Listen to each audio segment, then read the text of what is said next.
مرحبا فيكن أحبائي، كيفكن؟ اشتقت لكم كتير. وصفة اليوم رح تعجب كتير ناس. كتار طلبتوا مني يا ليلى اعملي معروف، اعملي لنا وصفات صحية أو وصفات حلو صحية تكرم عيونكن. هذا الفيديو بيحتوي على وصفتين. أول وصفة هو البروتين بار، وتاني وصفة هو كعك الشوفان. وصفتين أطيب من بعض ومليئين بالقيم الغذائية والفيتامينات. هيك انتو بتاكلوا وبتطعموا ولادكم وضميريا حتكونوا مرتاحين ومبسوطين، والنتيجة أكتر من رائعة بوعدكم. يلا تنبلش. بداية حطيت مقلاتي على النار. بدي أحط تقريبا نصف كوب من اللوز المقشور وكوب من الكاجو. طبعا المكونات انتو فيكن تلعبوا فيها، تقللوا تزيدوا مثل ما انتو بدكن. ورح احط كمان كوب من الجوز او عين الجمل، ونصف كوب من الفستق او الفستق الحلبي، وكوب من اللوز يلي بقشره. شو متوفر عندكن حطوا من المكسرات. بدي كمان نصف كوب من السمسم، ضروري يكون السمسم ابيض ما يكون محمص. وكوب وملعقة طعام من الحبة السوداء او حبة البركة يلي بنحطها مع الجبنة احيانا. هيدي هي كل المكونات اللي أنا بدي أعطيهم هيك تقليبة خفيفة على النار. يعني ما بدي أوصل لدرجة التحميص، لا، بس هيك قلبهم تقليب تياخدوا قرمشة خفيفة.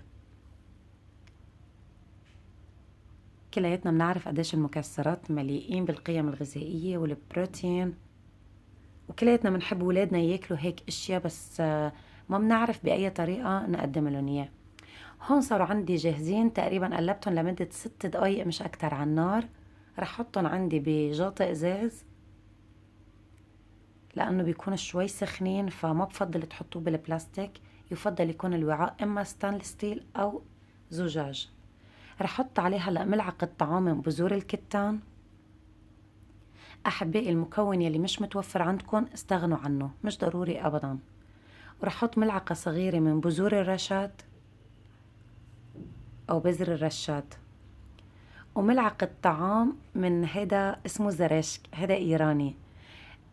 فيكن تستبدلوه بالزبيب، مش مشكلة أبدا، هيدا بيجي طعمته حامض. وبدي ملعقة طعام من بذور الشيا. ما بحكي لكم على بذور الشيا قد ايه مليئة بالبروتين والقيم الغذائية.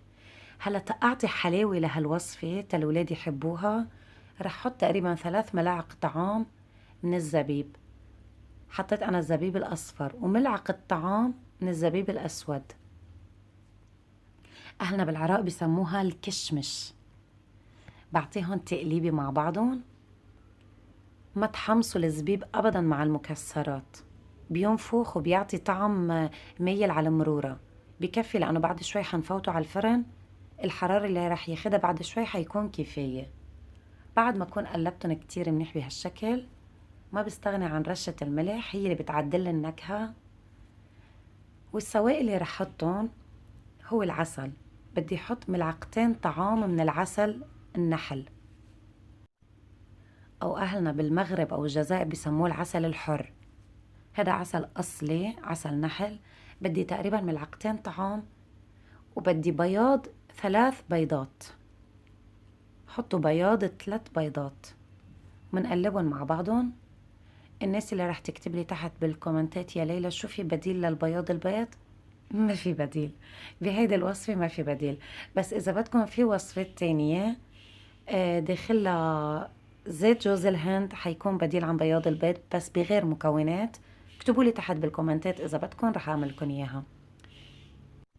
هلأ بالنسبة للتشكيل أنا قصيت الجزء العلوي للكوب البلاستيك تا أقدر شكل فيه.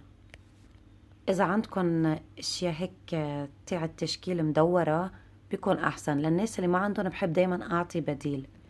رح أحط تقريبا 3 ملاعق طعام ورصهم بأي شيء متوفر عندي بالمطبخ. أنا عندي هيدي الشغلة مثل ما واضحة قدامكم. رح رص فيها. فيكن ترصوا بالملعقة، فيكن ترصوا بكباية شاي، بس لحتى هيك ياخدوا شكل. شايفين كيف هيك؟ لأنه مثل ما شايفين الخليط قدامكم منه عجين، يعني إذا كمشتوه بإيدكم ما بيتكون عجين أو ما بيلزق على بعضه. فأنا مضطرة أحطه بهالشكل ورصه بشي هو العسل وبياض البيض رح يمسكهم لبين ما دخلوا على الفرن.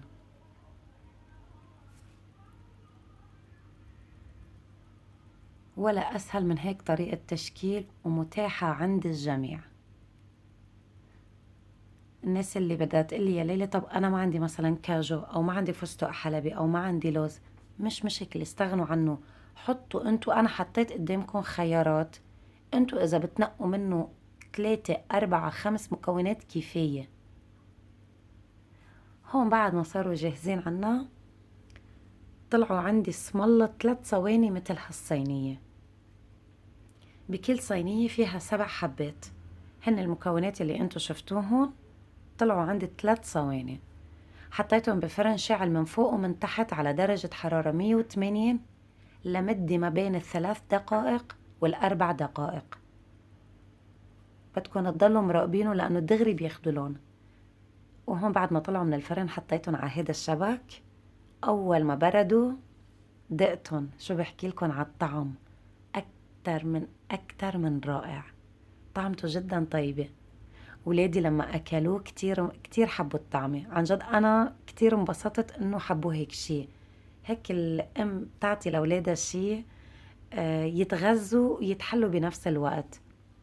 صراحة منظره كتير حلو وكتير بيلبق للضيافة إذا حابين تضيفوا منه أو إذا حابين تعملوا بس لعائلتكم. إذا عملتوا كمية منيحة حطوا بتبر ازاز وحطوا بالبراد، بضاين عندكم لعند ال3 أسابيع ويمكن أكتر. وهلا تنعمل وصفة تانية بالشوفان. بدي تقريبا كبايتين من الشوفان. هذا الشوفان أنا عندي سريع الطهي. رح حط عليه نصف كوب من الجوز أو عين الجمل ونصف كوب من الزبيب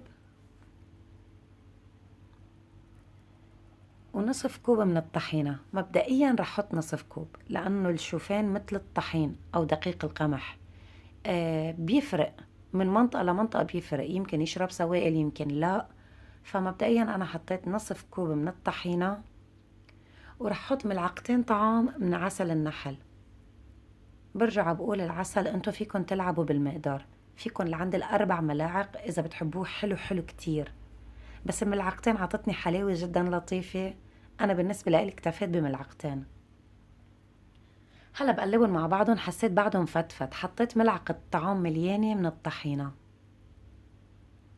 صار عندي القوام بهالشكل، أنا هيك بدي إياه.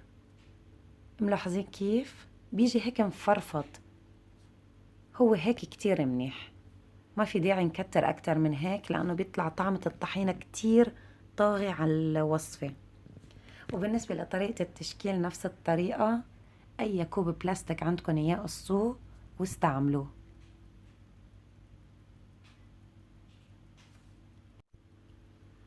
صراحة ولا أسهل من هيك وصفة. أنا هيدي الوصفة من زمان متبعتها لعائلتي، كتير بيحبوها. إجمالا أنا عائلتي كل شي في بقلبه طحينة أو هذا مسحوق الجنجلان بيحبوه، فهذا كعك الشوفان كتير بيحبوه. بحب أكتر شي أقدم لهم إياه الصبح حد كباية حليب، ولا أروع من هيك، بتحسوه بيشبع. حتى الناس اللي عم تعمل دايت أو عم تعمل رجيم بنصحكن إذا عبالكن شي حلو هيك بين وقت ووقت اعملوه، حيفش خلقكن.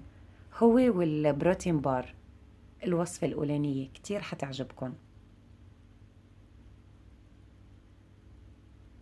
هلا بعد ما شكلناهم كلهم بهالطريقة وما في داعي تتركوا مسافة بين حبة وحبة لأنه هي ما رح تنفش، منا مثل الكوكيز، بتضل محافظة على نفس الشكل ونفس الحجم. صاروا عندي جاهزين تيفوتوا على الفرن. طبعا كمان بالنسبة للفرن شاعل من فوق ومن تحت. في ناس فرنة ما بيشعل من فوق ومن تحت بنفس الوقت، مش مشكلة، شعلوا أول شي من تحت. أول ما بتلاحظوا الأطراف أخدت لون طفوا من تحت وشعلوا من فوق. أول ما بياخد لون خفيف لون أشقر طلعوه. وما بنصح أبدا أبدا إنكم تدقروهن أول ما بيطلعوا من الفرن لأنه حيفرطوا. هني ووصفة البروتين بار الوصفة الأولانية ضروري يبردوا تماما. ما بدي حدا يكتب لي بالكومنتات يا ليلى فرطوا معي. اوعى اتركوهن ليبردوا، بعد ما يبردوا حتتحكموا فيهن مثل ما بدكن. هيك منظرهم بعد ما طلعتهم من الفرن، ولا أحلى من هيك. ريحتهم كانت كتير طيبة. وهي بقية الصواني تاع الوصفة الأولانية. طبعا في شغلة بدي أحكيها بخصوص ورقة الزبدة. إذا أنا عم بعمل وصفة بدها ورقة زبدة، أنا ما ببدلها بكل وصفة شوي، لا، بخبز فيها كل الكعك وبكبها مرة واحدة. يعني مش كل ما بدي طلع صينية وفوت صينية ببدل ورقة الزبدة، لا ما ببدلها أبدا. نفس الورقة مستعدة إنها تفوت لعند الخمس مرات على الفرن وما بتحترق أبدا. لأنه مرة إجاني هيك سؤال، يا ليلى فيني مثلا أرجع أخبز بورقة الزبدة نفس الوصفة؟ أكيد. خلصوا كل الوصفة بنفس الورقة وبعدين كبوها مرة واحدة. وهون وصفتي أنا صارت جاهزة، ما بحكي لكم. الولاد كانوا واقفين حدي، يلا يا ماما امتى فينا ندوق، يلا يا ماما. كانوا كتير متحمسين، شكلهم كان كتير مشاهي. عندي بالبيت انقسموا لنصين، في ناس كتير حبت كعك الشوفان وفي ناس كتير حبت البروتين بار. انا بالنسبة لإلي كل شيء له شيء.